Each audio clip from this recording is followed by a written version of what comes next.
Hey, thank you so much, everyone who joined today for this workshop. So I'll be talking in my presentation mostly on the strong partnership for effective communication of warning systems. So as you can see here is actually a completely three set of area we are talking about. One is actually a risk communication, and another aspect is how actually a strong partnership need to be built up and where it leads to make sure that a overall effective warning system is in place. So maybe I just like to go from the again. So Catherine has just presented you the value chain. Now I'm actually switching that into a system framework, that how an end-to-end early warning system works.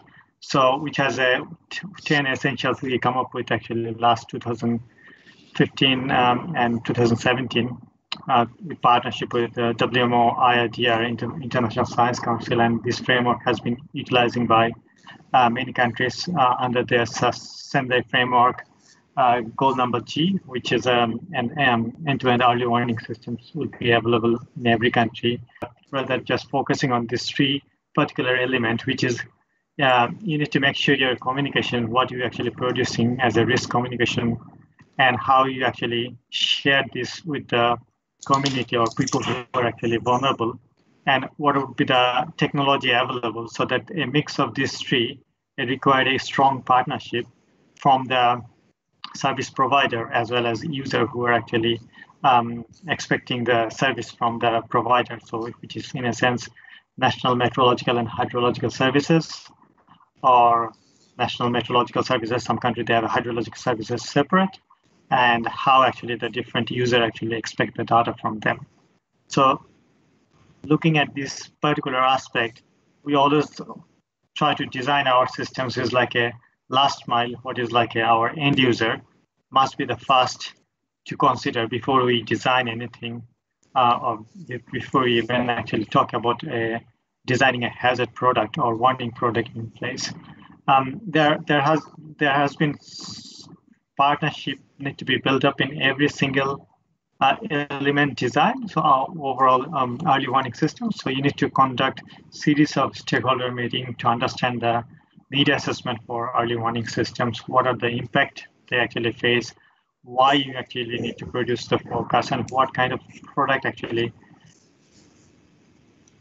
they're able to make some, and how your institutional arrangement actually works from horizontally as well as vertically, so that you understand how the information will be flowing from national to the district to the community level, but at the same time how the information will be flow from other service provider or other user who can actually then disseminate those information to their services like Department of Agriculture or Fisheries, using their extension worker to the up to the community level, and as well as the ICT and communication as well as capacity building need is also quite important, which need to be properly understood. Now looking at when you're talking about the strong partnership between the user versus the provider, there are always some dilemma, there are always some tension, there are always some uncertainties, because as a user you can see we always has a quite high expectation from the provider or from the science community that as a user myself, I always like to know what exactly happening to my place, or what exact amount of rainfall I'm going to receive, or what would be my flood depth in a situation of flooding.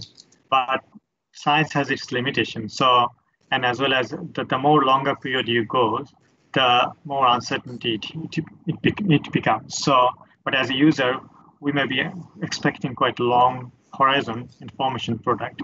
So how we are able to transfer this kind of knowledge that, okay, you go to one day, I can give you maybe 70% probabilistic information, but if you go to 7 days, I can only give you 30% probabilistic information. But that may have some usability, that may have nothing to do with it, but people need to understand those products, their uncertainty, and how to use those information for their decision making. So, which is quite important in this sense. So a transformation of information into risk, and a risk to understand, communicate to the user is quite important. Here I just showing you an even when we try to do a risk communication, we often actually try to forget many of the risk communication element itself, because if you look at the risk communication, it is also like a system of the systems. So once you understand your hazard, or from the hazard you try to understand your exposure, using your vulnerability you may be able to come up with a risk assessment. But at the same time, you need to understand what are the risk governance frameworks actually belongs to your civil defense or your institution, so that actually you can able to use those information utilizing your protocols, your framework, or your standard operation procedure, and how you actually build a risk awareness versus risk perception. Because as a human being, perception is quite important. Unless I believe, I will not actually react. So how we are able to provide information which actually gives me a quite good perception, trust, credibility is quite important in this case. And then from there on, you actually try to interpret the risk to make the risk treatment or accepting the risk.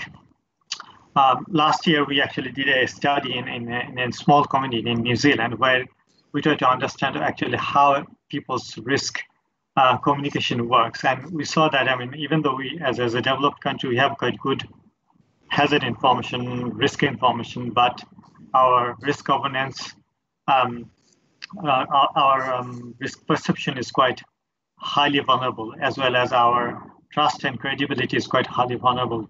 So that unless we actually work on those kind of elements, the overall system may not actually functional or may not work when you provide any such kind of information. So in this case, a partnership and collaboration and understanding each other is quite important. So in this case, we come up with a sort of framework that you have, and at the same time, you need to have a technology in place, because if you don't have a technology, often you saw that when you provide a warning, it fails because it doesn't, because the SMS was not working, there was no cell phone tower, there was no rapid alert notification system in place. So how you make sure that our technology is actually in place at the first line, and then from there on, how we are able to develop a community partnership, collective efficacy, empowerment, as well as trust within the community or within the user community. And from there on, actually, we try to impose that how this your risk framework or risk communication framework actually fit in as a partnership with the community to better understand and better utilize those information in their decision-making process. I just give you a couple of examples that, I mean, I'm in this business more than 18 years. I'm actually working on designing multi-hazard early warning system or end-to-end early warning system. So this is back in almost a decade back, actually, when we started a 10 days probabilistic flood forecasting systems. And you can see that the main institution was like the farmland, which is like a Bangladesh. This is an example from Bangladesh. So Bangladesh Meteorological Department, the Flood Forecasting Warning Center, the Disaster Management Authority, Department of Agriculture, and then the end user. But when they align with each other, because of they're all actually the same autonomous ministry, they even doesn't talk each other, because they believe that we are a 100 years old institution. Why should we need to talk to other institutions?